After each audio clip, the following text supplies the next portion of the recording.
It's so bright up here. It is. Sunglasses. Or a wind wiper or something. I'm going to start off with my very favorite joke I've ever written, and I worked on this all weekend, so please bear with me if I totally screw it up. But my husband and I are working, like I'm trying to lose weight because we just got married, and I've gained 10 pounds since we got married, and so I'm trying bulimia to lose weight.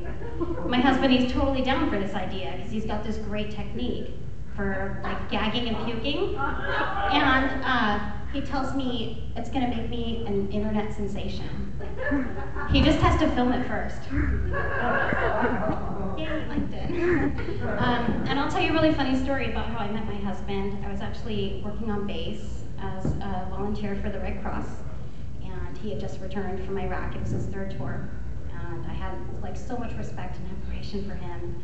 And we spent the entire day together, and then we spent the whole night together. And the next morning, he gave me $300. And I'm like, what the fuck are you doing? I told you I was a volunteer.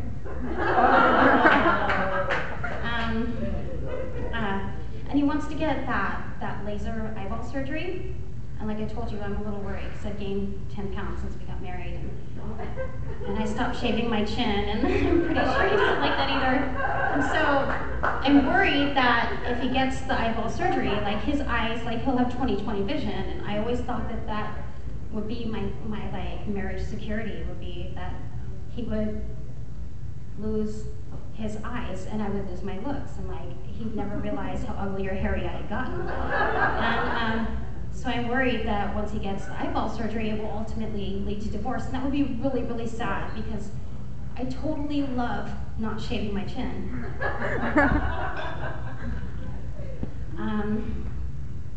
I totally wasn't prepared for you guys to laugh, so I don't even know where to go from this. I was like, I was going to go up there and do one joke, and they're not going to laugh, and I'm going to walk up the stage, and that's going to be the end of it. So let me think. My sister's a lesbian, but she's on the pill. I don't get it. Do you love it? Okay.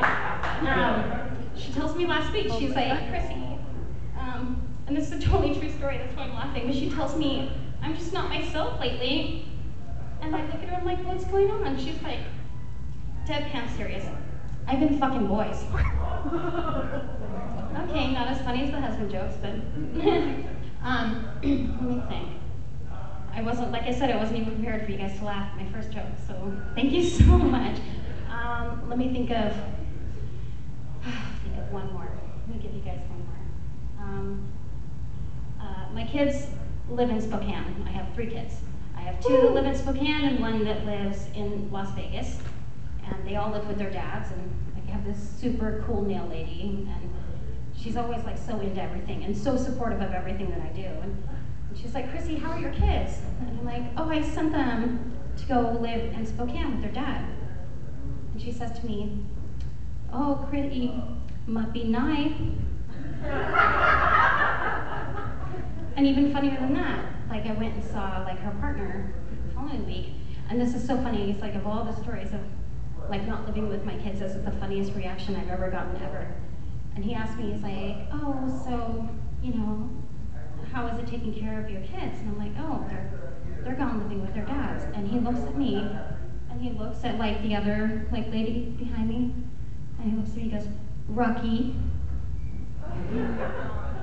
It was the funniest reaction I've ever had to the whole thing. I'm sorry. It was so funny. But I totally appreciate you guys laughing at my jokes, and my first time up over here, only my second time ever doing any open mic, and I totally appreciate you guys laughing at me. And if I would have known I would be this funny, I would have prepared some stuff. Thank you.